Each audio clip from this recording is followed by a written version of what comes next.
বেকার অবস্থায় বিয়ে করতে যাবেন না, উপার্জনের সোর্স খুঁজবেন, তারপরে আপনি আপনার পরিবারকে বলবেন আমার বয়স হয়েছে, আমাকে বিয়ে দেবো। এবার আসেন, বিয়ের সময় দিনদারিতা ছাড়া অন্য কিছু দেখতে যায় না। এরপরে যদি সে সুন্দর হয় বা সুন্দরী হয় বা ভালো বংশের হয়, অথবা দেখা যায় যে ভালো টাকা পয়সা বলা ইত্যাদি ইত্যাদি, এটা আপনার নূরুন আলা নূর, এটা বোনাস। পরিবারের কর্তাদেরকেও বলবো যে মেয়ে বিয়ে দেওয়ার সময় ছেলের টাকা পয়সা দেখতে যায় না, ছেলের স্ট্যাটাস দেখতে যায় না বেশি বেশি। পরে দেখবেন এই মেয়ে ওর ঘরে গিয়ে পস্তাচ্ছে। আর ছেলের পিতাদেরকেও বলবো, ছেলেকে যখন বিয়ে দিবেন, একটা মেয়েকে কিনে নিব আর সাথে কিছু যৌতুকের টাকাও নিব, এই টেন্ডেন্সি নিয়ে বিয়ে করতে যায়।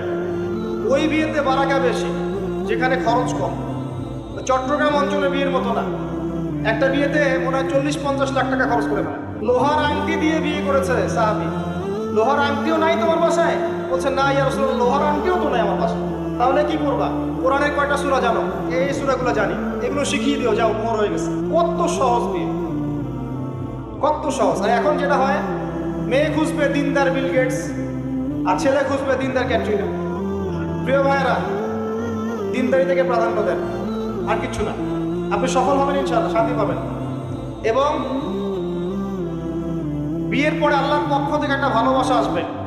যদি আপনি দেখেন যে আপনার স্ত্রী খাদিজা রাদিয়াল্লাহু আনহার মতো, আয়েশা রাদিয়াল্লাহু আনহার মতো, হাজরা আলাইহিস সালামের মতো সবর করেনেওয়ালা, যে আপনাকে দিনের পথে এগোতে সাহায্য করে, তাহলে আর অন্যদিকে চোখ দেওয়ার দরকার নেই, রাজি হয়ে যান। এরপর আপনার পরিবার শুরু।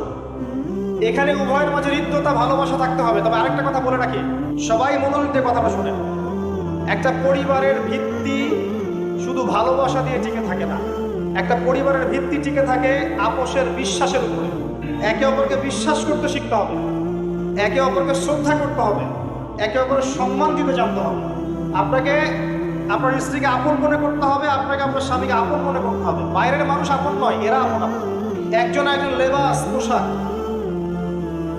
এরপরে আপনি মোহর শোধ করেন, আপনি সন্তান সন্ততি নেন, সন্তান সন্ততিদেরকে আল্লাহর এবং তার রাসূলের আদর্শ বড় করে তোলেন। পরিবারের মধ্যে তালিম চালু করেন, তালিম। পরিবারের মধ্যে তাওহীদ রাখেন, সুন্নত রাখেন, একসাথে খেতে বসেন। স্ত্রীকে হাদিয়া দেন, স্ত্রীকে গিফট দেন, তাকে মাঝে মাঝে ঘুরতে নিয়ে যান, তাকে নিয়ে রিফ্রেশমেন্টে যান, তাকে সময় দেন, তাকে টাইম দেন, তাকে সময় দেন। নবী সাল্লাল্লাহু আলাইহি ওয়াসাল্লাম আয়েশা রাদিয়াল্লাহু আনহার কোলে মাথা রেখে কোরআন তেলাওয়াত করতেন। তার সাথে চাঁদনি রাতে দৌড়েছেন এবং চাঁদ দেখেছেন, সফর করেছেন, রাতের বেলা হেঁটেছেন, সময় দিয়েছেন, খালি পায়ে হেঁটেছেন, সময় দেন। আবার এই যে ফ্যামিলিস্ট রেভলিউশন যখন থেকে আসছে, ফ্যামিলিস্ট রেভলিউশন কি জিনিস? আর দাজ্জালের ফলোয়ার্স, যে মেয়েদেরকে আপনি ঘরে রাখতে পারবেন।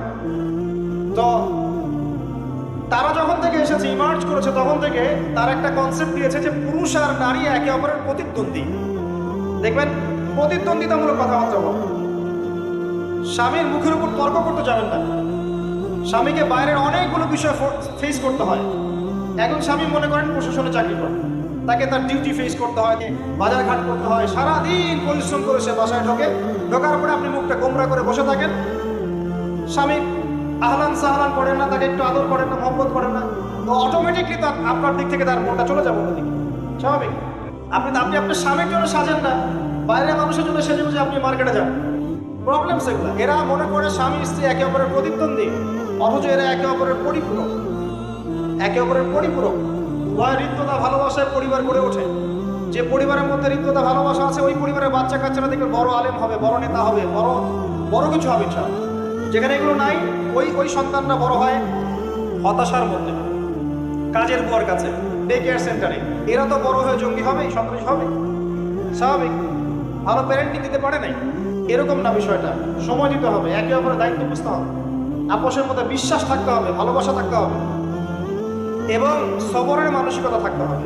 মেয়েদের ব্যাপারে বলাই হয়েছে তারা বাঁকাহার, অতএব চাপ দিতে যায় না, ভেঙে যাবে। চাপ দিতে যায় না, ভেঙে যাবে। ওই অবস্থা ছেড়ে দিলে ওই অবস্থায় থেকে যাবে। একটা কথা আমি বলি, আমি শিখেছি আমার লাইফ থেকে, আল্লাহ পাকের প্রতিটা সৃষ্টি এক একটা রূপ। জানেন, রাবার গাছ দেখেছেন? রাবার গাছ, যে গাছ থেকে রাবার হয়, গাছটাকে দেখবেন পরিচ্ছন্ন, গাছটা পরিষ্কার। যে নিজে পরিষ্কার করে সে নিজেও পরিচ্ছন্ন। জমিনের মধ্যে দেখবেন মৃত জমিন বৃষ্টি পড়লো সজীব হয়ে উঠল, সবুজ ধান ক্ষেত। এই সবুজ ধান ক্ষেতটা আপনার যৌবন, আস্তে আস্তে ফসল হবে। এই ফসল হওয়ার টাইমটা হচ্ছে আপনার পৌরত্ব। এরপরে ফসলটা কেটে ফেলা হবে। এই ফসলটা আপনার ভালো কাজ, আমল সালেহ, এটাকে রেখে দেওয়া হবে। বাকিটাকে হলুদ বর্ণের যে খড়কুটা, এটাকে জ্বালিয়ে দেওয়া হবে। এই যে ধান গজালো, একটা সিজন গেল, এর মধ্যে আপনার দুনিয়ার জীবনের হায়াতের রূপকথা আছে। জি, পাহাড়কে দেখেন, পাহাড় বিশালতা নিয়ে দাঁড়িয়ে থাকে। ওর গায়ে যতই ঢিল মারেন, লাথি মারেন, সমালোচনা করেন, সে নড়বে না তার জায়গা থেকে। থাকবে, সে ওর জায়গায় স্থির থাকবে, কিন্তু সে শান্ত থাকে, সে চিল্লাফাল্লা করে না। তাই যারা সাহসী বীর, তারা বেশি কথা বলে না, শান্ত থাকে। প্রতিটা সৃষ্টি আল্লাহ পাকের এক একটা মেসেজ দেয়। ঠিক মেয়ে মানুষও একটা মেসেজ দেয়।